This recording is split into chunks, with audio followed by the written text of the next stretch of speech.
What a matchup we have on Monday Night Football as CJ Stroud and the Houston Texans are taking on Baker Mayfield and the Tampa Bay Buccaneers in Houston. This is your Week 2, 2025 prediction and preview video. Hit subscribe if you're new. Also hit the like button. Let's start with the home team, the Houston Texans. They're coming off a very frustrating loss last week against the Los Angeles Rams. They lost this matchup 9-14. You did not even score an offensive touchdown in this game. And they had opportunities to go down there and drive the field and to score points. The first thing I want to talk about for the Houston Texans is capitalizing on those red zone opportunities early and often. You have to be more aggressive. Now, Nick is a brand new offensive coordinator for the Houston Texans. He comes over from this Sean McVay tree from the Los Angeles Rams. You had Bobby Slowick over the last 2 years. The red zone has been up and down in terms of pushing in the football for touchdowns over the last 2 years with the Houston Texans.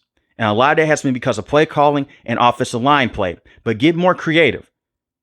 Everyone knows that Nico Collins is the best wide receiver on this roster, but you have to find a way to scheme open to other wide receivers. Christian Kirk was not able to play last week. He was dealing with a hamstring injury. He was not able to practice today as I record this video, but he is questionable in this matchup. If he's not able to play, and he's a very good man beater, you run a bunch of man coverage, he can go down the field, especially in short yard situations. If it is a quick out, he can get open. But you're gonna be depending on Jaden Higgins, who is a rookie, and the same with Jalen Noel, two rookie players that you selected out of Iowa State. They need to step up in this matchup. But it comes down with a bunch of route concepts from Nick Cali. Towards the end of the game, a bunch of the concepts, they're very generic. And we saw the Los Angeles Rams and their defensive coordinator, Chris Shula, they caught on to that. So play calling has to be better in tight formations. It's going to be hard to go out there and run the football against Vita Vea and the same Kalijah Kancey, but you do have a very good power back in Nick Chubb. As the game went on, Nick Chubb got better. And that's what you want to see from a power back in today's game. You know, early on, he may only average 2 to 3 yards a carry. But as the game progresses, he's going to wear down that defense over and over again, and it should be able to open up that play action game for CJ. But I am worried about the run game against the Tampa Bay Buccaneers since Todd Bowles has been with this coaching staff. Even at his time as a defensive coordinator when they had Bruce Arians as a head coach, the Tampa Bay Buccaneers have always had a very good run defense with him calling plays, with and without Vita Vea. With Vita Vea, they have consistently been a top 5 unit against the run. So you have to go out there and try to find a way to open up those creases and those gaps against a physical player like Vita Vea, and the same with Kalijah Kancey. I expect a lot of quick game in this matchup against the Buccaneers. We've seen CJ do this before against a team like the Steelers in the past in his rookie season. You get the football out quick, you let your playmakers make plays in space. But that goes back to the Christian Kirk conversation. That's why you brought him in, because he's a very good wide receiver with yards after the catch and his run after the catch. They need him to be on the field sooner than later. Nico Collins is a big physical wide receiver, but if he's in double coverage, who else do you go to? And we've seen the wide receivers with the Houston Texans from last week. They had some bad moments. Statistically speaking here, Nico Collins only had 3 catches for 25 receiving yards. That's not going to get it done, but it's a lot of attention brought his way. Jaden Higgins had 2 catches, 32 receiving yards. Xavier Hutchinson, 2 catches, 30 yards. They need more production outside that receiving room and outside of a player like Nico Collins. CJ on the day, 19 of 27, 188 passing yards. Averaged 10 yards a catch, 10 yards of pass, pardon me. But 0 passing touchdowns. That one interception was not on him. He throws the football up to the wide receiver. Here comes Kobe Durant. He snatches the football out of his hand.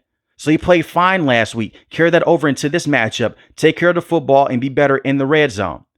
And the offensive line here. CJ got sacked 3 times. He would have easily gotten sacked 8 times last week if he did not have that mobility outside the pocket. The tackle position has to be better. I know that Ariante is a rookie. You have Titus Howard, Cam Robinson, Juice Scruggs.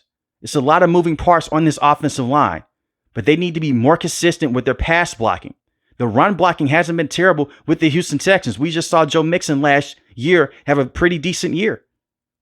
So that concept is still there. But the pass protection and the communication is not there from drive to drive. It was so many situations last week to where Jared Verse, he smashed up on the tight end. You cannot have that in this matchup, especially with Hassan Reddick on the outside, who can still get to the quarterback at an elite level. You should double team Vita Vea because CJ likes to step up inside the pocket, but the entire offensive line of communication has to be better. And you have to take care of your quarterback here. So play calling And turnovers are the key in this matchup. You can't have those miscues. And you were still in that game last week against the Houston Texans because of how great your defense is, especially with that front seven. They put a lot of pressure on Matthew Stafford.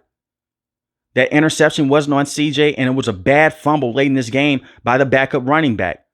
It was a screen play, and the ball bounces out of his hands. The Los Angeles Rams, they win the matchup. So limit the turnovers. Communication is key with the offensive line. The offensive line has to play better. And it's attention to detail with Nick Cali being a young offensive coordinator in this league. When you match up against a defensive head coach like Todd Bowles, who has a heavy influence on this defense, they bring in a lot of pressure. They bring in a lot of blitzes. You have to find ways to go out there and beat the blitz. It does come down to the quarterback, yes, but coaching can help with that. And we've seen coaches do this before in the past. Look at Kellen Moore last year with Jalen Hurts. Jalen Hurts the year before was terrible against the blitz. With Kellen Moore, ran a bunch of motion, a bunch of jet sweep plays to take some of that pressure off of Jalen Hurts. And I know comparing Jalen Hurts to CJ is two different situations because he has one of the best offensive lines in the NFL. He has a talented roster. But I'm just saying coaching can help here. So you find the weak spots of the blitz. Someone should be open. But if you're going to go out there and run a bunch of long developing route plays down the field, you're going to be in trouble in this matchup. So quick game should be able to work out into your favor. Now let's talk about the defense here for the Houston Texans.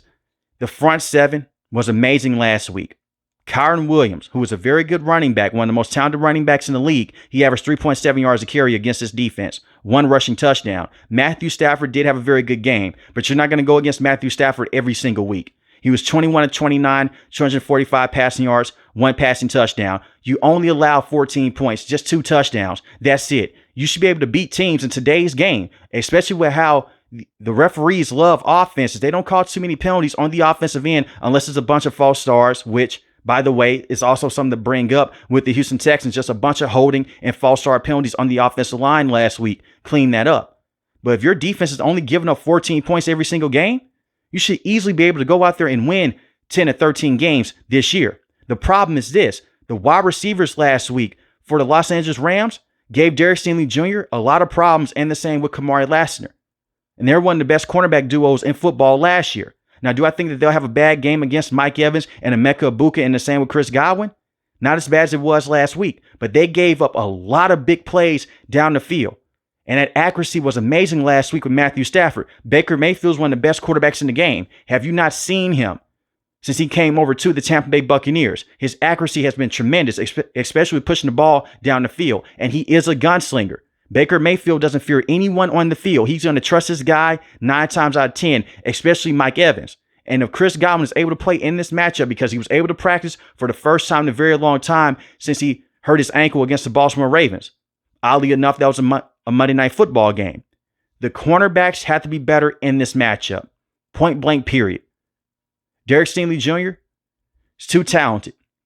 And the same with Kamari. They need both of those players on the back end to play better in this matchup. And I trust that they will. But it comes down to Will Anderson and the same with Danielle Hunter, one of the best pass rushing duos. Now, Graham Barton was starting at left tackle last week because Tristan Wirfs, he was out dealing with an injury. Pay attention to that. If he's starting at the left tackle position, that's not his normal position. You can put a lot of pressure off the edge over and over again on that side. And he's still a young player. He's in year number 2. But you have to put that pressure on Baker Mayfield and capitalize on those deep shots down the field to Chris Godwin, Emeka Egbuka, and Mike Evans. I don't think that you go out there and you double cover anyone. You can leave guys on the island. You can play a bunch of zone coverage on the back end. What works into the Houston Texans' favor? You have one of the best defensive minds in your own right. We talked about Todd Bowles on the side of the Tampa Bay Buccaneers. But DeMeco Ryans has been an excellent defensive coach in the past with the San Francisco 49ers and most definitely with the Houston Texans. He's going to have a great game plan against Baker Mayfield, running a bunch of different plays up front with twists and stunts over and over again. And I think that's how you go out there and that's how you attack the Tampa Bay Buccaneers. You force Baker Mayfield to have those turnovers. Last year, he did struggle in that department. And you do have a first-year play caller in Josh Grizzard with the Buccaneers. So can you go out there, can you out-coach and can you out-scheme him, and can you put enough pressure on Baker Mayfield? I think that the Houston Texans can, but will those cornerbacks play better in this matchup? And you have strong safeties with this roster and C.J. Gardner-Johnson and the same with Kalen Bullock. Henry To'oTo'o is a very good linebacker. You have Azeez Al-Shaair. I'm not worried about the defense for this entire game.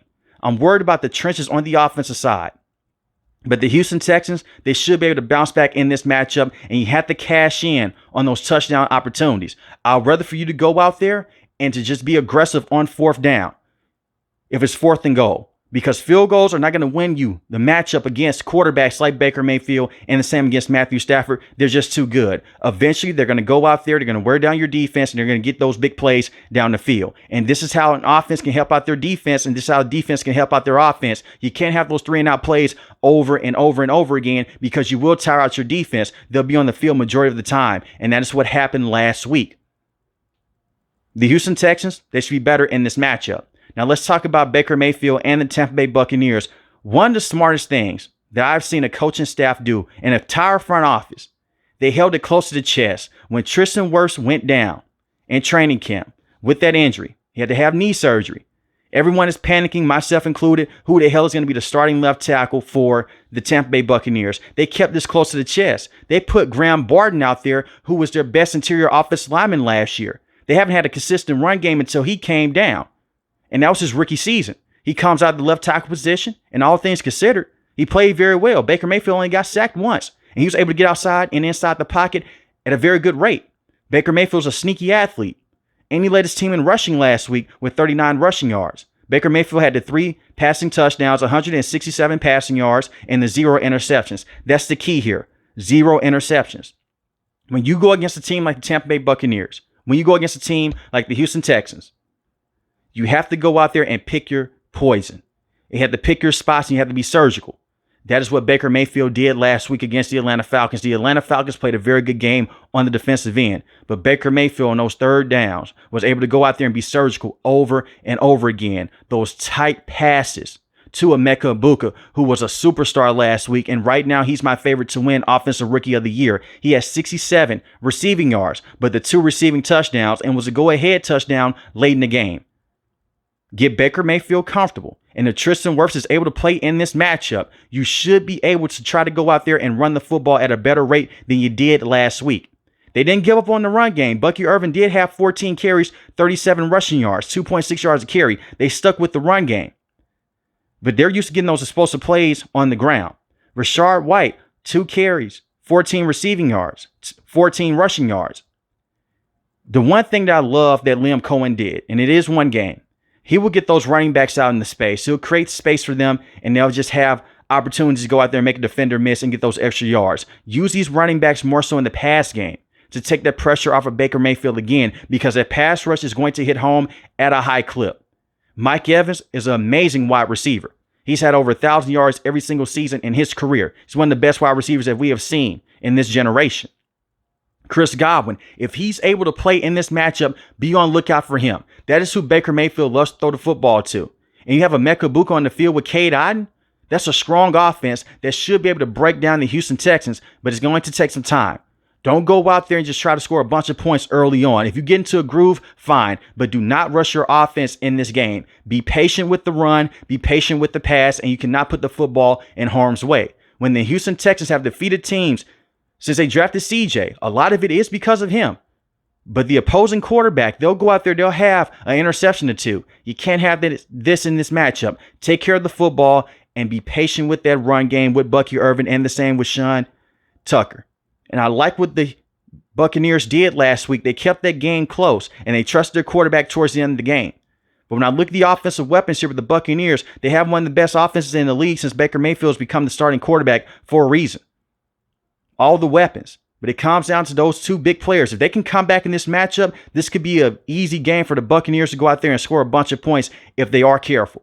With Tristan Wirfs at the left tackle position, and the same with Chris Godwin at the wide receiving position. I'll say right now, Tristan Wirfs is the biggest player that you will want to come back in terms of having an impact on the field. Because you put him back at left tackle, you put Graham Barton back at the center position, the run game should be better. Liam Cohen was an amazing offensive coordinator last year, but part of the reason why your run game was so amazing was because he always got to push up front over and over again against those offensive tackles, and he kicks out to that second level. You do not want to see Graham Barton one-on-one with a linebacker. Now, him going against a player like Azeez Al-Shaair or Henry To'oTo'o, that's going to be very interesting because those are very good linebackers.